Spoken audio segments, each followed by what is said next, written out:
M40 gaji RM5,000 pun tak cukup. Bagaimana B40 mengais? Ekonomi Malaysia bagi tahun 2024 dijangka lebih mencabar dan suram berdasarkan rekod dan prestasi sepanjang tahun 2023 sekaligus bakal memberi impak teruk ke atas daya tahan kehidupan rakyat. Ahli Jawatan Kuasa Kerja PAS Pusat, Datuk Awang Hashim mengimbas petunjuk tersebut daripada kejatuhan nilai ringgit Malaysia iaitu 4.73 berbanding dolar Amerika Syarikat, yakni paras terendah sejak 26 tahun.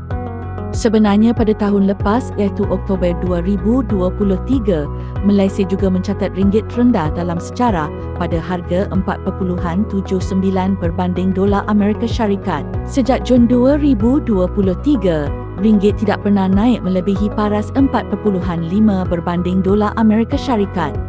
Ringgit juga jatuh kepada 3.53 berbanding dolar Singapura. Sejak tahun 2020, pada tahun 2023, inilah tahun pertama ringgit Malaysia jatuh melebihi paras 3.5 berbanding dolar Singapura.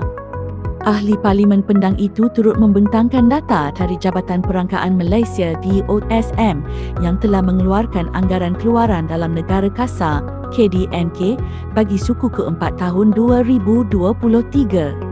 Secara keseluruhan menurut data dikeluarkan itu, KDNK Malaysia berkembang hanya 3.8% sahaja pada tahun 2023 berbanding pertumbuhan 8.7% pada tahun 2022.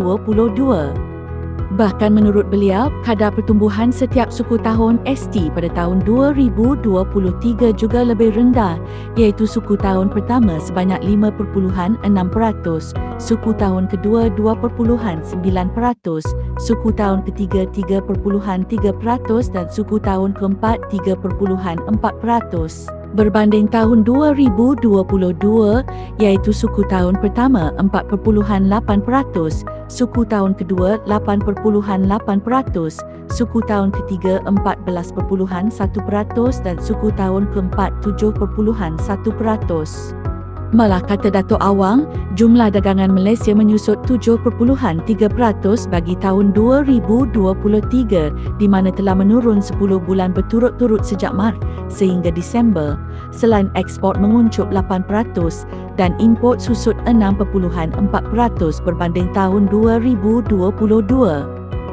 Ada lebih kurang 7 cukai akan dilaksanakan dan dinaikkan kadarnya pada tahun ini.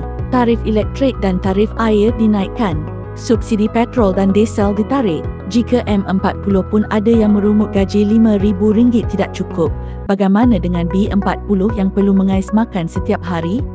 Kata beliau, tidak terbanding data-data seperti ini buat renungan pemimpin dengan kisah realiti sebenar di lapangan dan baginya mustahil mereka tidak mendengar rakyat mengeluh rata-rata harga barang semakin tinggi.